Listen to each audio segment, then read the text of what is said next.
దేవునికి మహిమ కలుగునుగాక. ప్రభునందు ప్రియమైన దేవుని బిడ్డలారా, దేవుని సన్నిధికి కూడి వచ్చిన మీ అందరికీ ప్రభు పేరిట వందనాలు.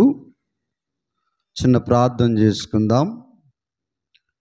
అత్యున్నత సింహాసనాసీనుడవైన మా ప్రియ పరలోకపు తండ్రి, ఈ రాత్రి వేళనైనా మరి ఒకసారి నీ పాద సన్నిధి చేరి ఉన్నాం. తండ్రి, నీ బిడ్డలు ఇప్పటి వరకు చాలా చక్కగా అయినా వాయిద్యముల ద్వారా చక్కని స్వరాలతో నీ నామాన్ని మహిమపరిచి ఉన్నారు. తండ్రి, ఇప్పుడు కొద్ది నిమిషాలు నీ మాటలు విననయుండగా వినగలిగే చెవులను, గ్రహించే మనస్సును దయచేయమని యేసుక్రీస్తు నామములో అడిగి వేడుకుంటున్నాము తండ్రి, ఆమేన్. ఓకే. ప్రభునందు ప్రియమైన దేవుని బిడ్డలారా, ఈ రాత్రికాల సమయమందు పరిశుద్ధ గ్రంథములో యవనస్తుల గురించి చాలా చక్కగా దేవుని వాక్యము వారి గురించి వివరిస్తుంది. అలాగనే చాలామంది యవనస్తులు దేవుని మాటను విని దేవుని సన్నిధికి వచ్చి ఆయన మాట విని వారి జీవితాలు మార్చుకొని అనేక మంది యవనస్తులకి మాదిరిగా ఈ లోకములో జీవిస్తూ ఉన్నారు. ప్రియులారా, పరిశుద్ధ గ్రంథములో దయచేసి యవనస్తులు చూడండి, విలాప వాక్యములు 3వ అధ్యాయము 27వ వాక్యాన్ని మనం చదువుకుందాం. విలాప వాక్యము 3వ అధ్యాయము యవ్వన కాలమున కాడి మోయుట నరునికి మేలు. దేవునికి స్తోత్రం. ఏ కాలం అట? యవ్వన కాలం. యేసుక్రీస్తు ప్రభువారు మంచి యవ్వన ప్రాయములో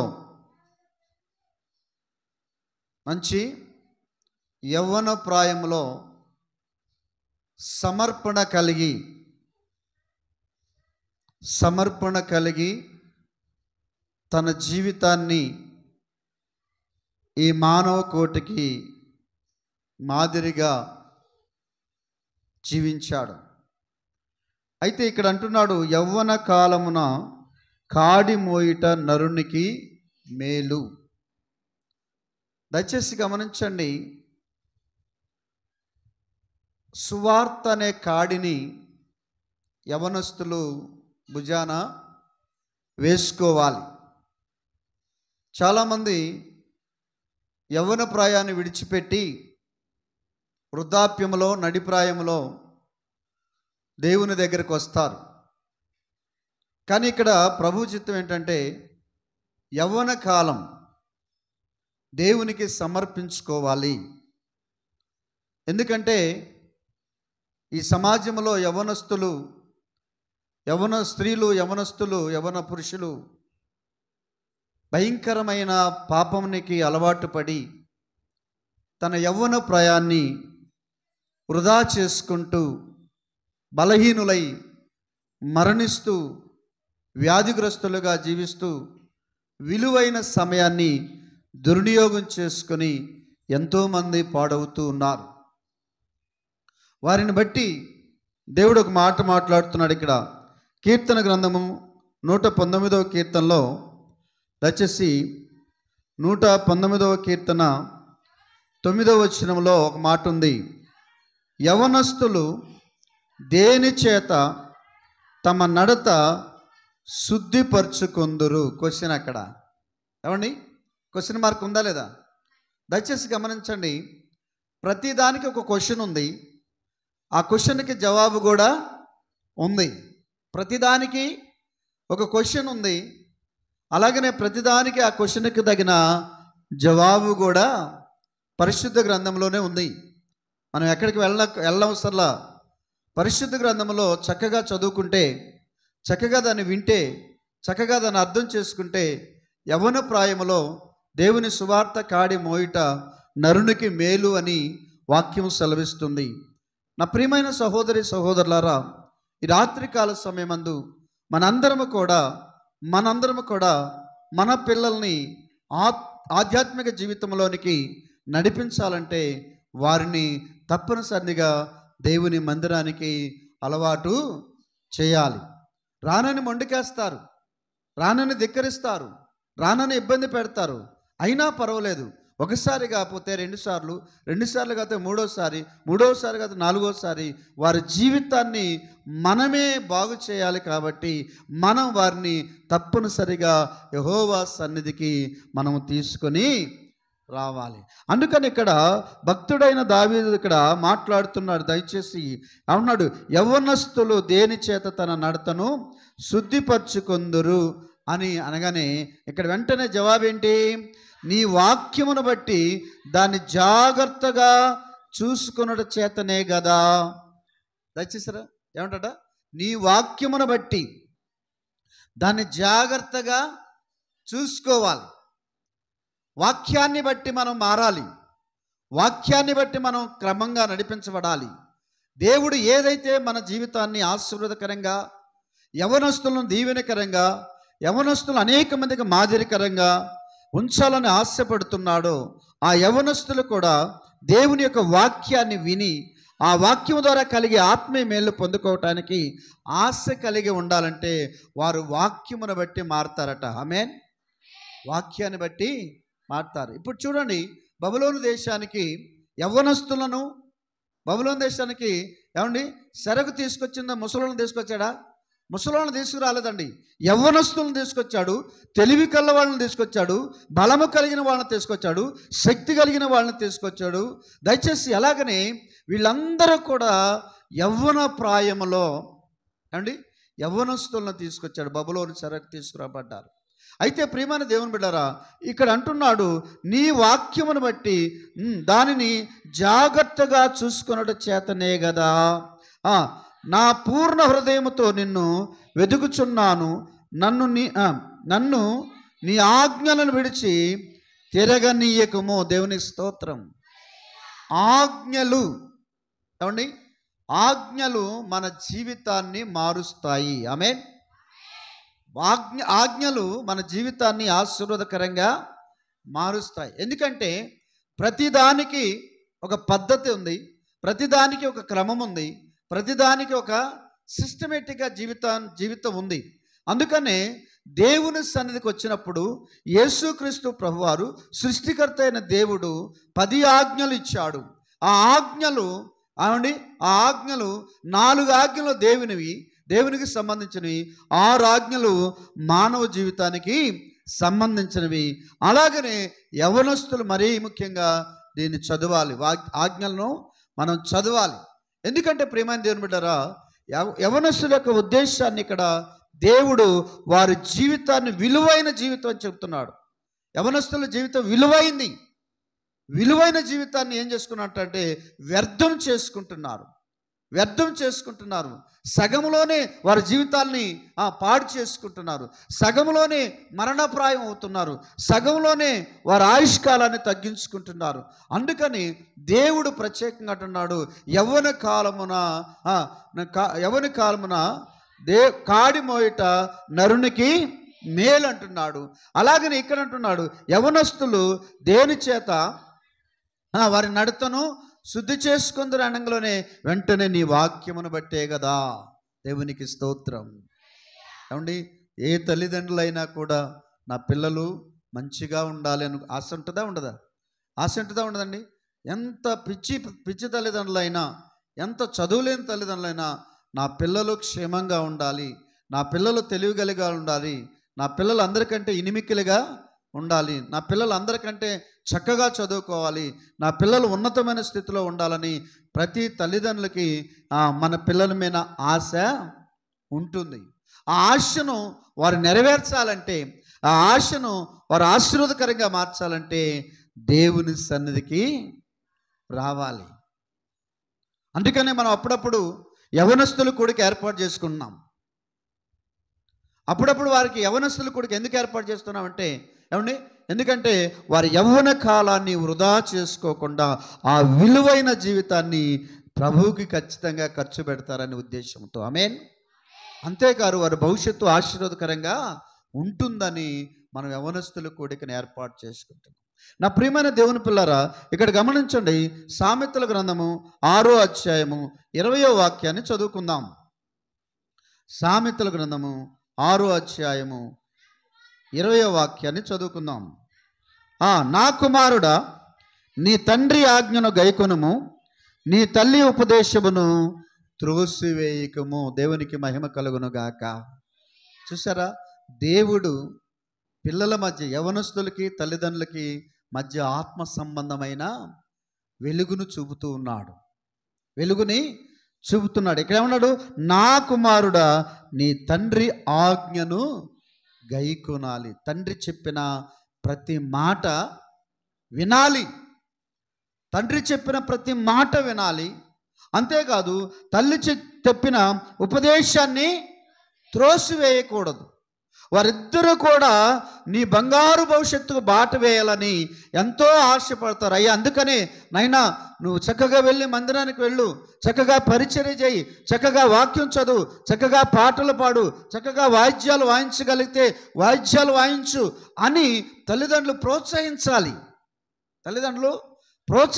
ఎందుకంటే వారికి దేవుని మార్గం చూపించకపోతే, మన యవనస్తులు, యవన పిల్లలకి, అది స్త్రీల యవనస్తులైనా సరే, పురుషులైనా సరే, వాళ్ళకి మనం దేవుని మార్గాన్ని చూపించకపోతే వారు పెద్దవారైన తర్వాత మన మాట వినటం చాలా కష్టం.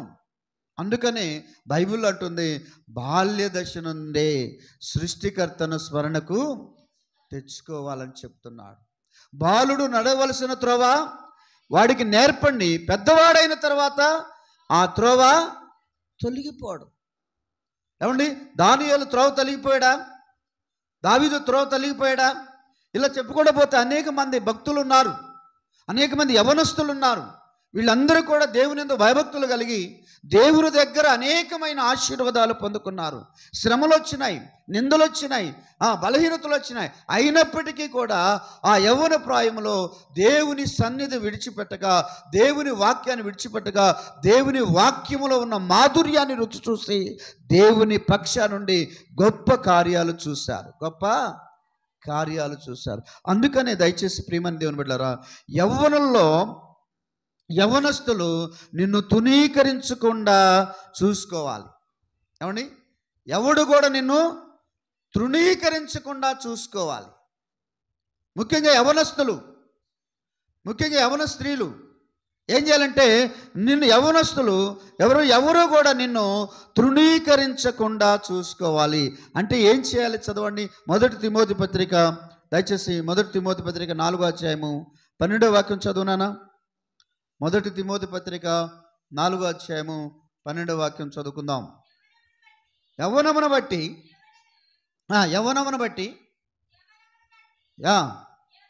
ఎవడను నిన్ను తృణీకరింపనీయకము కానీ మాటలోను, ప్రవర్తనలోను, ప్రేమలోను, విశ్వాసములోను, పవిత్రతలోను విశ్వాసులకు మాదిరిగా ఉండుము. దేవునికి స్తోత్రం.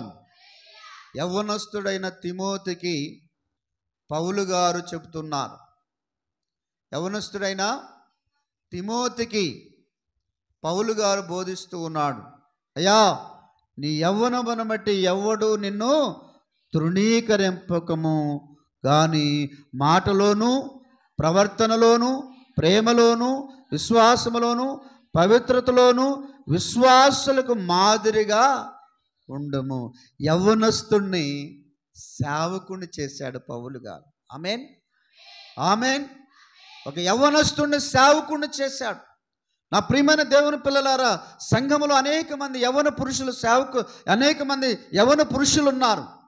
చక్కగా వారు పాట పాడగలిగిన సామర్థ్యం ఉన్నది, చక్కగా వాయిద్యాలు వాయించే సామర్థ్యం ఉన్నది, అంటే చక్కగా వాక్యాన్ని చదివే సామర్థ్యం ఉంది. అయినను కూడా వారు సిగ్గుతో మందిరానికి రాలేకపోతున్నారు. దయచేసి గమనించండి.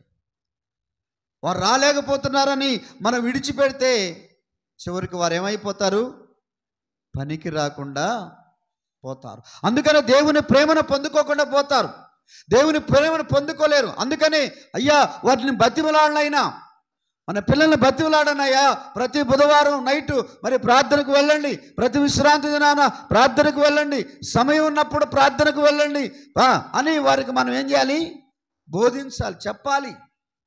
వారికి చెప్పాలి, అయ్యా ఎందుకు ఒక గంట ప్రార్థనా మందిరంలో కూర్చుంటే దేవుడు నీకు మంచి జ్ఞానం ఇస్తాడు, మంచి జ్ఞాపక శక్తి ఇస్తాడు, మంచి తెలివినిస్తాడు, నువ్వు చదివే చదువులో విజయాన్ని ఇస్తాడు అని మనం వారికి ప్రోత్సహించాలి. మన వారిని ప్రోత్సహించాలి.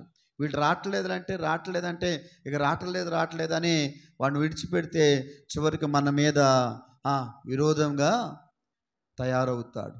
అందుకని తిమోతిని దేవుడు సేవకుడిగా చేసి అంటున్నాడు, యవ్వనమును బట్టి ఎవ్వడు నిన్ను తృణీకరింపకము. చూసారని ఆయన మాట్లాడే ప్రతి మాట, ఆయన ప్రవక్తన, ప్రేమ, ఏమంటే విశ్వాసములో, పవిత్రతలో విశ్వాసులకు మాదిరిగా ఉండము.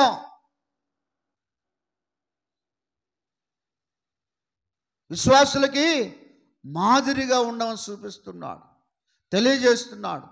అందుకనే ప్రియమైన దేవుని బిడ్డలారా, మన యవ్వన పిల్లలు ఎవడు కూడా నిన్ను తృణీకరించకుండా చూసుకోవాలి. నీ చదువులో కానీ, నువ్వు ప్రేమించే తల్లిదండ్రులు ప్రేమించడంలో కానీ, నువ్వు మాట్లాడే మాటలో కానీ, ఏమండి నీ ప్రవర్తనలో కానీ, ఏమండి అనేక మంది యవ్వనస్తులకు మాదిరిగా ఉండాలని దేవుడు యవ్వనస్తుల్ని ప్రేరేపిస్తున్నాడు దాని దగ్గరకు రావటం కోసం, ఏమండి బబులోను సరుకు తీసుకురాబడిన దానియేలు, షడ్రకు, మెషకు, అబేద్నెగోలు, ఏమండి అబేద్నెగోలు వీళ్ళందరూ మరి వారు ఏం చేశారు? ఏమండి వారు రాజభోజనం చేశారా? వారు ప్రత్యేకమైన భోజనం చేశారా?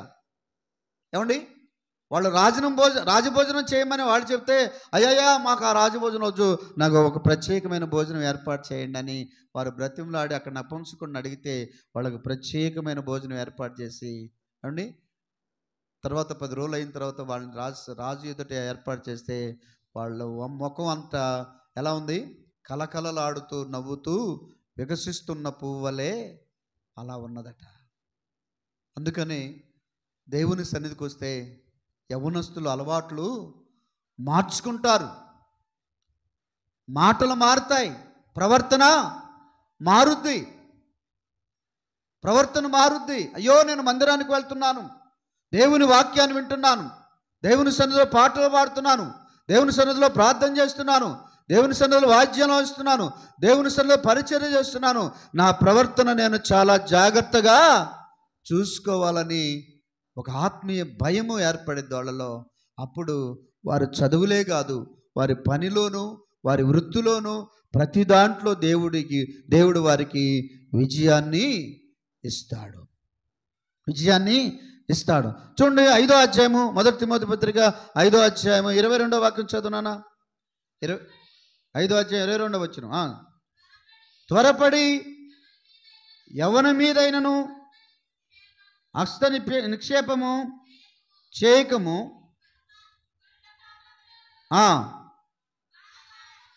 పరుల పాపములో పాలివాడై ఉండకము, నీవు పవిత్రుడుగా ఉండునట్లు చూసుకొనుము. దేవునికి మహిమ కలుగునుగాక. మరి ఒకసారి ఇక్కడ ఒక విషయాన్ని జ్ఞాపకం చేస్తున్నాం. పరుల పాపములో పాలివాడై ఉండకము. చూడండి, చూసారా? ఒకడు దొంగతనం చేస్తే వాడితో పాటు పోనీయకుండా పలానోడు ఉన్నాడని చెప్తారా? చెప్పరా? చెప్తారు. అందుకని ఇక్కడ ఏమన్నాడు? పరుల పాపములో పాలివాడై ఉండకము. దయచేసి గమనించండి దేవుని పిల్లలారా, ఈ రాత్రికాల సమయమందు మన పిల్లలు చెడ్డవారితో సహవాసం చేస్తే పరులు పాపములో పాలివాడై ఉంటే ఎంత బాధగా ఉంటుందో ఒక్కసారి గమనించండి. ఒకసారి గమనించండి, దయచేసి గమనించండి ప్రియులరా. మన పిల్లలను, మన యవనస్తులను, యవన స్త్రీలను చాలా జాగ్రత్తగా పెంచుకుని దైవభక్తిలో వారిని స్థిరపరచుకోవాలి. ఎందుకంటే దినములు చెడ్డవి, దినములు చెడ్డవి. కాబట్టి మనం అజ్ఞానుల వలె ఉండవద్దు, అజ్ఞానుల వలె ఉండొద్దని చెప్తున్నాడు. అందుకని సాధ్యమైనంత వరకు పిల్లలు మన స్వాధీనంలో ఉండాలి. దేవుని స్తోత్రం. ఎప్పుడైతే మన స్వాధీనంలో ఉంటారో ఆటోమేటిక్గా దేవుడు వారిని స్వాధీనపరుచుకుంటాడు. ఆమేన్. అందుకనే తల్లిదండ్రులు నీ తల్లి ఉపదేశాన్ని త్రోసివేయొద్దు. నీ తండ్రి ఆజ్ఞను గైకొనుము, నీ తండ్రి ఆజ్ఞను గైకొనుము, నీ తల్లి ఉపదేశమును త్రోసివేయొద్దు. అందుకని ఆ యవనస్తులు ఏమండి, దానియేలు, వీళ్ళు ముగ్గురు స్నేహితులు అని మంచి పేరు సంపాదించుకున్నారా లేదా? ఒక ఉన్నతమైన స్థితి ఆ బబులోను దేశంలో సంపాదించుకున్నారా లేదా? ఎలా సంపాదించుకున్నారంటే వారు దేవుని యందు భయభక్తులు కలిగి ఆయన త్రోవలో నడిచారు. ఎన్నో శ్రమలు వచ్చినాయి ఆ నగరంలో, అయినప్పటికీ దేవుణ్ణి వారు విడిచిపెట్టలా, వారిని దేవుడు విడిచిపెట్టలా. అందుకనే మన కూడా దేవుడు విడిచిపెట్టడు. మీరు ఏ విషయంలో కూడా మీరు సందేహపడొద్దు. దేవుడు నన్ను విడిచిపెట్టాడు, నా పిల్లలు విడిచిపెట్టాడని మీరు ఎప్పుడు కూడా అనుకోవద్దు, నిద్రపోతూ కూడా అనుకోవద్దు. దయచేసి దేవుడు మన విడిచిపెట్టే దేవుడు కాదు. అందుకని మన పిల్లల్ని మనము ఎవరు కూడా తృణీకరించే ఆలోచనకి పెంచొద్దు, వాళ్ళు కూడా ఉండొద్దు. చూసారా, అరే వాళ్ళు చూడు ఎట్టున్నారు అని చెబుతుంటారు అప్పుడప్పుడు మనోళ్ళు, అంటారా కదా. అందుకని మనము చాలా జాగ్రత్తగా మన విషయంలో, మన పిల్లల విషయంలో చాలా జాగ్రత్తగా ఉండాలని దేవుడు వాక్యం చదివిస్తుంది. అంతేకాదు యవ్వనములో మంచి మాదిరిగా జీవించాలంటే యవ్వనస్తులు మంచి మాదిరిగా జీవించాలంట. చూడండి, అదే కీర్తనలోనే చదివాం కదా. మంచి మాదిరిగా జీవించాలంటే ఏం చేయాలి? యవనస్తులు దేని చేత వారి నడతను శుద్ధి చేసుకుంటారంటే నీ వాక్యమును బట్టి. ఏమండి, దయచేసి మాదిరిగా జీవించాలంటే వాక్యాన్ని బట్టి వారు మాదిరిగా జీవించాలి. ఏమండి, దానియేలు అంటున్నాం. దానియేలు యవనస్తులకు మాదిరిగా ఉన్నాడా లేదా? దేని ద్వారా? వాక్యము ద్వారానే. దేవుణ్ణి వెంబడించాడు, వాక్యానికి లోబడ్డాడు, ఆ వాక్యము ద్వారా ఘనత పొందుకున్నాడు. అందుకనే ప్రియమైన దేవుని బిడ్డలారా, యవ్వనస్తులు మంచి మాదిరిగా జీవించాలంటే దేవుని వాక్యాన్ని వినాలి, దేవుని వాక్యాన్ని చదవాలి, దేవుని వాక్యం మీద ఆధారపడి జీవిస్తే దానియేలుకి ఇచ్చిన ఘనత నీకు నీ పిల్లలకి దయచేయనుగాక. సో అందుకని దేవుని పిల్లారా, యవనస్తులు యవ్వనేచ్ఛలను విసర్జించాలి. మంచిగా జీవించాలంటే వారి యవ్వన ఏచ్ఛలు విసర్జించాలంటే యవ్వన కోరికలు, చెడ్డ కోరికలు వస్తాయి. ఆ కోరికలను ఏం చేయాలి? వారు విసర్జించాలి. చూడండి, 2వ తిమోతి పత్రిక 2వ అధ్యాయము 22వ వాక్యాన్ని చదువుకుందాం. 2వ తిమోతి పత్రిక 2వ అధ్యాయం 22వ వాక్యం. నీవు యవ్వనేచ్ఛల నుండి పారిపొమ్ము. దేవుని స్తోత్రం. ఏమన్నాడు? నీవు యవ్వనేచ్ఛల నుండి పారిపొమ్ము. బైబిల్లో ఒక పాపపు స్త్రీ ప్రేరేపించినప్పుడు యేసేపు పారిపోయాడా? అక్కడ ఉన్నాడా? పారిపోయాడు. దేవుని స్తోత్రం. ఎందుకని? యేసేపులో ఎవరున్నారు? దేవుడున్నాడు. Praise the lord. సృష్టికర్త ఉన్నాడు. అయ్యో, నేను చేసిన ప్రతి పాపాన్ని, నేను మాట్లాడే ప్రతి మాటను, నా ప్రవర్తన అంతా దేవుడు పరిశీలిస్తాడు, చూస్తున్నాడు అని దానియేలు తన యవ్వనేచ్ఛల నుండి పారిపోయాడు. పాపములో పాలిభాగస్తుడు అవ్వలా. పాపములో పాలిభాగస్తుడయ్యాడు యోసేపు? అవ్వలేదండి. ఆ పాపము నుండి ఏమయ్యాడు? పారిపోయాడు. పవిత్ర హృదయులై ప్రభువునందు ప్రార్థన చేయువారితో కూడా నీతిని, విశ్వాసమును, ప్రేమను, సమాధానమును వెంటాడుము. దేవుని స్తోత్రం. చూడండి, నీ యవ్వనేచ్ఛల నుండి పారిపోము. ఏమండి? పవిత్ర హృదయుడై ప్రభువునకు ప్రార్థన చేయువారితో, ఏమండి, ప్రార్థన చేయువారితో సహవాసం కలిగి ఉండాలి. దేవుని యందు భయభక్తులు గలవారితో సహవాసం చేయాలి. దేవుని యందు భయభక్తులు గలవారితో సహవాసం చేయాలి. లోక సంబంధులతో సహవాసం చేస్తే మంచి చెడ్డ సాంగత్యము మంచి నడవడికని చెరుపుతుంది. అందుకనే దేవుడే ఉన్నాడు ఇక్కడ, నీ యవ్వనేచ్ఛల నుండి పారిపోము, పవిత్ర హృదయుడవై పవిత్ర హృదయులై ప్రభువునకు ప్రార్థన చేయవారితో కూడా నీవు విశ్వాసమును, ప్రేమను, సమాధానమును వెంటాడుము. ఆ శరీర ఆశను కోరుకోలేదా యోసేపు? కోరుకున్నాడా? కోరుకోకుండా అక్కడ నుంచి పారిపోయి శ్రేష్టమైన పవిత్రమైన జీవితాన్ని జీవించి ఈనాడు అనేక మంది యవ్వనస్తులకి మాదిరిగా ఉన్నాడు. యవ్వనేచ్ఛల నుండి పారిపోయాడు. యవ్వనేచ్ఛల నుండి పారిపోయాడు. అందుకని ఈ లోకంలో, సమాజంలో కూడా యవ్వన పిల్లలు ప్రతి విషయంలో ఏమండి సాతానుకు లోబడి లేనిపోయిన అలవాట్లు తెచ్చుకొని లేనిపోయిన అలవాట్లు పాపేచ్ఛలు మునిగిపోతూ వారి యవ్వన జీవితాన్ని పాడు చేసుకొని ఏమవుతున్నారు? మరణ పాలవుతున్నారు, తల్లిదండ్రులను ధిక్కరిస్తున్నారు, దేవునికి దూరంగా జీవిస్తున్నారు. అందుకని అట్టి వారి నుండి మన పిల్లలను ఆశ్రయదుర్గులై, మన పిల్లల్ని ఆశ్రయదుర్గమైన యేసు ప్రభువారి వెంట పయనించే సువార్త కాడి మోసే నరునికి యవ్వన కాలమున దేవుని కాడి మోయట నరునికి మేలు. నీ పిల్లవాడు, నీ పిల్ల, నీ యవనస్తురాలు, నీ యవన కుమారుడు దేవుని పరిచర్య చేయటం నీకు మేలా? రోడ్డు మీద కూర్చొని పోకిరిపోవటం నీకు మేలా? దేవుని సన్నిధికి వచ్చి పరిచర్య చేసి దేవుని మాటలు మంచి మార్గంలో నడిస్తే పిల్లల తల్లిదండ్రులు సంతోషిస్తారు. ఆమేన్. తల్లిదండ్రులు సంతోషిస్తారు. బజార్లో కూర్చోవద్దంటలా, ఏ టైం పడితే ఆ టైము కూర్చోకూడదు. దానికంటూ ఒక సమయం ఉంది, దానికంటూ ఒక సమయం ఉంది. సరదాగా ఒక 10 నిమిషాలు కూర్చుంటాం, సరదాగా ఒక 10 నిమిషాలు కూర్చుంటాం. గంటలు అక్కడ కూర్చొని రెయ్యంబొగలు అక్కడ కూర్చోవాల్సిన అవసరం ఉందా? ఉందండి? లేదండి.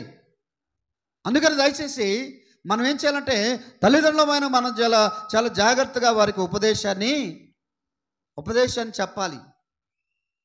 నీ తల్లి ఉపదేశమును త్రోసివేయొద్దు. నీ తండ్రి ఆజ్ఞని గైకొనేటట్లుగా మనం మార్చుకోవాలి. దయచేసి దేవుని బిడ్డలారా, ఇక్కడ యోసేపు తల్లిదండ్రులు లేరా? యోసేపు తల్లిదండ్రులు లేరండి? ఉన్నారు.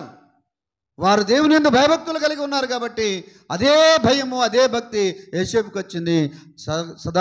చివరంత కాలం వరకు ఆయన నమ్మకంగా దేవుని యందు భయభక్తులు కలిగి ఉన్నాడు. ఎవరి ఇచ్చల నుండి పారిపోయి సింహాసనం మీద కూర్చున్నాడు. దేవునికి స్తోత్రం. అలా పారిపోబట్టే దేవుడు ఏమిచ్చాడు? సింహాసనం ఇచ్చాడు. దయచేసి గమనించండి.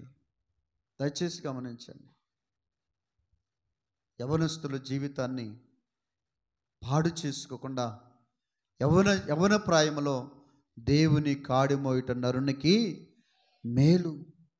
ఏమంటే చూడండి, అనేక మంది పెద్ద పెద్ద టౌన్స్లో, పెద్ద పెద్ద సంఘాలు, పెద్ద పెద్ద పట్టణాల్లో యవనస్తులు ఎంతోమంది, చాలామంది వచ్చి మందిరంలోకి వచ్చి కూర్చొని వాక్యం చదువుతారు, వాక్యాన్ని బోధిస్తారు, పాటలు పాడతారు, వాయిద్యాలు వాయిస్తారు. అనేకమైన ఏదన్నా మంచి ఇన్వెస్ట్మెంట్ కొనుక్కొని దేవుని మందిరంలో దేవుణ్ణి ఆరాధిస్తూ ఉంటారు. అలాంటి ఆశ రావాలంటే ఆ ఆశ మనం వారికి నేర్పాలి. అందుకని దేవుని పిల్లరా, యవ్వనేచ్ఛలు విసర్జించాలి.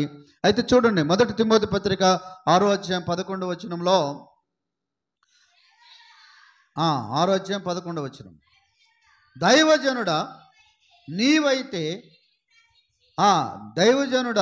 నీవైతే వీటిని విసర్జించి నీతిని, భక్తిని, విశ్వాసమును, ఓర్పును, సాత్వికమును సంపాదించుకొనుటకు ప్రయాసపడము. దేవునికి స్తోత్రం. అవుని, దైవజనుడైన తిమోతి, సేవకుడైన తిమోతితో మాట్లాడుతున్నాడు. అంతేకాదు ఈనాటి సేవకులతో కూడా దేవుడు మాట్లాడుతున్నాడు. ఏమన్నాడు ఇక్కడ? దైవజనుడా నీవైతే వీటిని విసర్జించి నీతిని, భక్తిని, విశ్వాసమును, ప్రేమను, ఓర్పును, సాత్వికమును సంపాదించుకొనుటకు ప్రయాసపడము. ఈ రోజుల్లో చాలామంది ఏమైపోతున్నారు? వీటి కోసం ప్రయాసపడకుండా దేనికోసం ప్రయాసపడుతున్నారు? లోకాశల కోసం ప్రయాసపడి విలువైన దేవుడి సమయాన్ని కూడా విడిచిపెట్టి ఏమండి లోకం వైపు చూస్తూ ఉన్నారు. దయచేసి గమనించండి దేవుని పిల్లలరా, ఈ రాత్రికాల సమయమందు యవనస్తులు దేనికి విధేయులుగా జీవించాలి?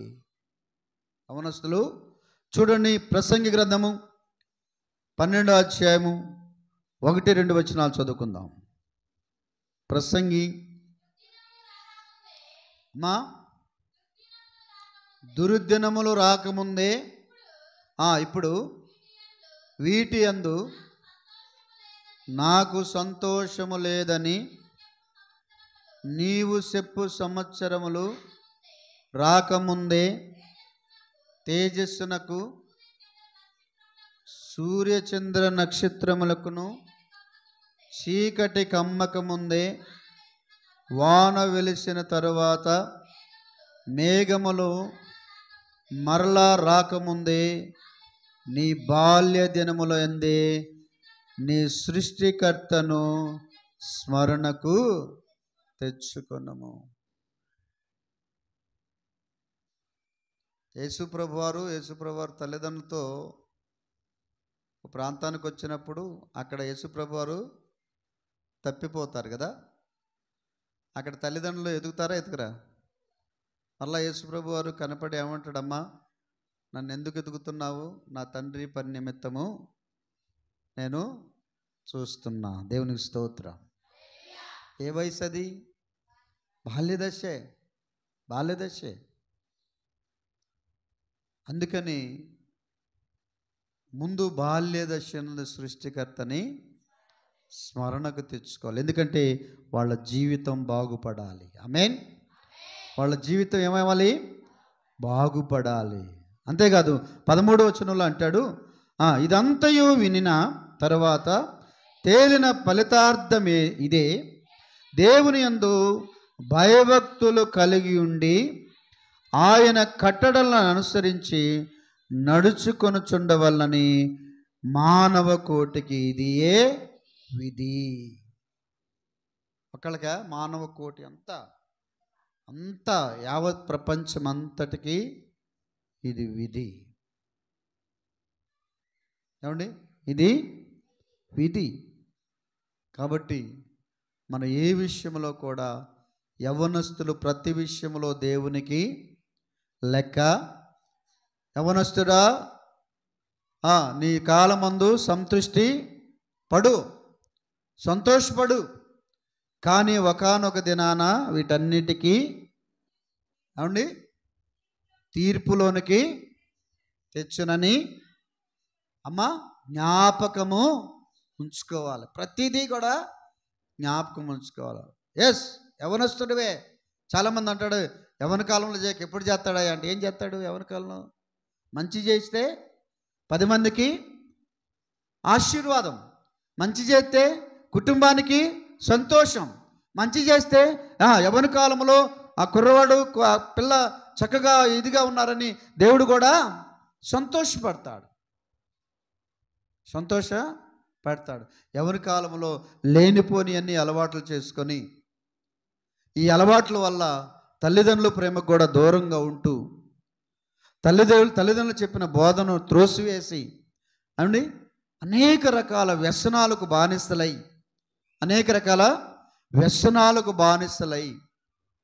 వారి యవ్వనాన్ని, వారి జ్ఞానాన్ని, వారి శక్తిని ఏం చేసుకున్నారు?